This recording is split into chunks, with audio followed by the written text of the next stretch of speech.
ഇവിടെ അഡ്വക്കേറ്റ് ലാൽകുമാർ, ഇങ്ങനെ നിരന്തരം ഹൈക്കോടതിയിൽ നിന്നൊക്കെ തിരിച്ചടി വലിയ വിവാദങ്ങളായി കൊണ്ടാടുന്ന ഉന്നത വിദ്യാഭ്യാസ രംഗത്ത് സർവകലാശാലകളിൽ കയറി ഇടപെടുന്ന ചാൻസലറുടെ ആ നടപടികളൊക്കെ നിരന്തരം ഹൈക്കോടതിയിൽ റദ്ദു ചെയ്യപ്പെടുന്ന വലിയ തിരിച്ചടി അദ്ദേഹത്തിന് നേരിടുന്ന ഒരു സാഹചര്യമുണ്ട്. അതിൻ്റെ ഏറ്റവും ഒടുവിലത്തെ ഒരു ഉദാഹരണമാണ് ഇന്നലെ വന്ന ഹൈക്കോടതി വിധി. ആ പശ്ചാത്തലത്തിൽ സംസാരിക്കുമ്പോൾ യഥാർത്ഥത്തിൽ ഈ ലഭിക്കുന്ന തിരിച്ചടി അദ്ദേഹം മാത്രം വാങ്ങി കീശയിൽ വെച്ചാൽ മതിയോ, അതോ അതിൻ്റെ പങ്കു പറ്റാൻ അർഹരായ യോഗ്യരായവർ നമ്മുടെ നാട്ടിൽ വേറെയും ഉണ്ടോ? ചോദ്യം.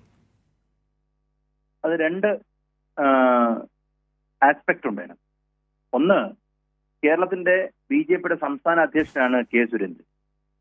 കെ സുരേന്ദ്രൻ പറയുന്ന രാഷ്ട്രീയത്തിനെക്കാട്ടിലും BJP രാഷ്ട്രീയം പറയുന്ന ഒരു ഗവർണറുള്ള ഒരു നാടാണ് കേരളം.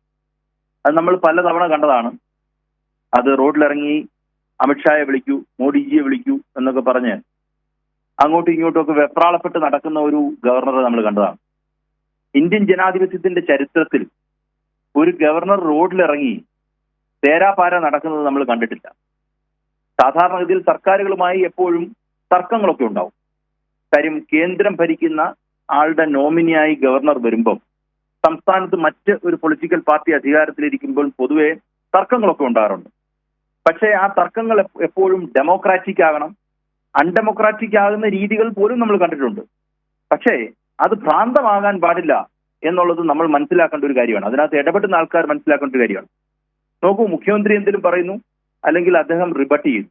അതിനു പകരം അദ്ദേഹം റോഡിൽ കൂടെ ഇറങ്ങി നടക്കുന്ന ഒരു സാഹചര്യം വരെ ഉണ്ടാവും. എന്താണ് ആ റോഡിൽ കൂടെ ഇറങ്ങി വരാൻ അദ്ദേഹം ഉണ്ടായ സാഹചര്യം?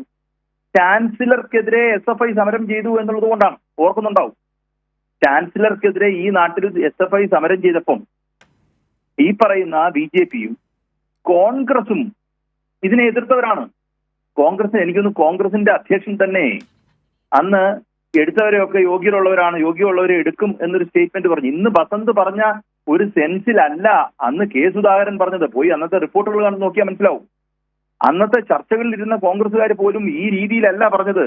ഗവർണറിന്റെ ഒരു പങ്ക് പിടിച്ചാണ് അവർ പലപ്പോഴും സംസാരിച്ചിട്ടുള്ളത്. നിങ്ങളത് മറന്നാലും നമ്മൾ ഇപ്പുറത്ത് നിൽക്കുന്നവർക്ക് അത് മറക്കാൻ പറ്റില്ലല്ലോ. അപ്പം ഞാൻ പറഞ്ഞു വരുന്നത്, യഥാർത്ഥത്തിൽ ഗവർണർ എന്ന് പറയുന്നത് ഞാൻ നേരത്തെ ഉപയോഗിച്ച ഒരു പ്രയോഗം തന്നെയാണ്.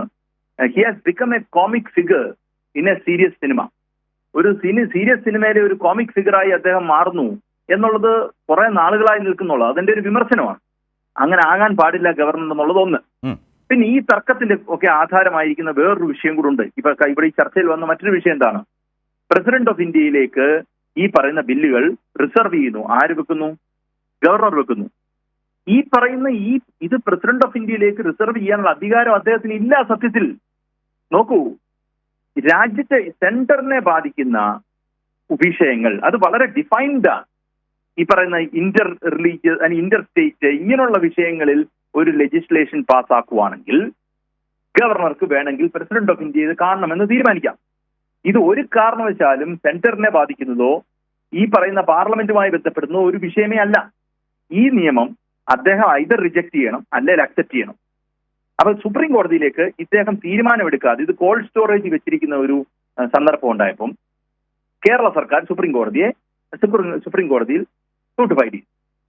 ആ സൂട്ട് ഫയൽ ചെയ്തപ്പം സഖാവ് അനിൽകുമാർ പറഞ്ഞതുപോലെ പഞ്ചാബിലെ ഇന്നലത്തെ ജഡ്ജ്മെന്റ് എടുത്ത് വായിക്കൂ എന്ന് ഗവർണറോട് ശാസിച്ചതിന് ശേഷം ഗവർണർ ചെയ്തത് എന്താണ്? ഗവർണർ പേടിച്ച് ചാടിക്കേറി എല്ലാം ഒപ്പിട്ടു. ഒപ്പിട്ട കാര്യം ഒപ്പിടാത്തതല്ല അദ്ദേഹം പ്രസിഡന്റ് ഓഫ് ഇന്ത്യയുടെ കൺസിഡറേഷനിലേക്ക് വെച്ചു.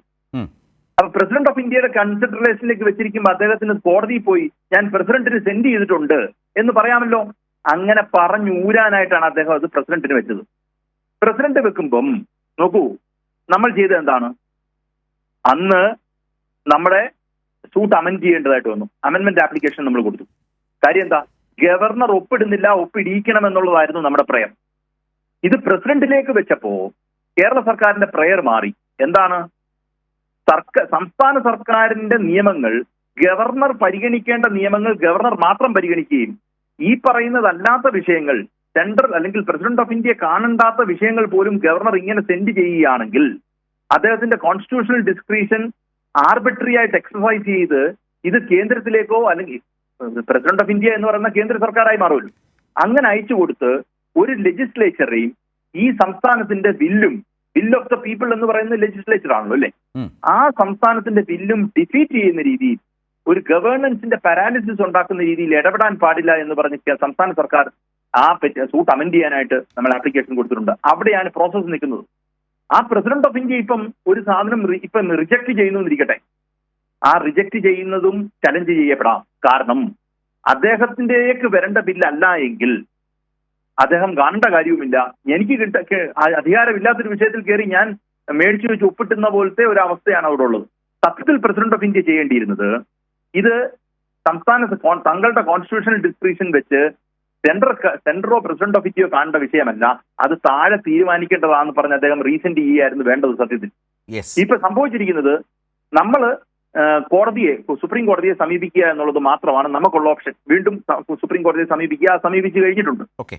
ഞാൻ പറഞ്ഞു വരുന്ന പോയിന്റ്, ഈ പറയുന്ന ആൾക്കാരെല്ലാം BJPയുടെ സംഘപരിവാർ രാഷ്ട്രീയം ഇവിടെ ഉറപ്പിക്കുന്നതിന് വേണ്ടി കൃത്യമായ ഇടപെടൽ നടത്തുന്നത് പോളിസി പാരാലിസിസ്, സംസ്ഥാന സർക്കാരിന് ഒന്നും ചെയ്യാൻ പറ്റാത്ത രീതിയിൽ കാര്യങ്ങൾ ഇടപെടുക എന്നുള്ളതാണ് ചെയ്തുകൊണ്ടിരുന്നത്. നമ്മൾ ഒരു ഉദാഹരണം കൂടെ പറയാം. ഈ യൂണിവേഴ്സിറ്റി അമെന്റ്മെന്റ് അങ്ങ് വിടുക. കേരള നിയമസഭ ഐകകണ്ഠേന പാസാക്കിയ ഒരു ലാൻഡ് അസൈൻമെന്റിന്റെ ഒരു അമെന്റ്മെന്റ് ഉണ്ടായിരുന്നു, ഭൂമി പതിച്ചു കൊടുക്കുന്നതുമായി ബന്ധപ്പെട്ട്.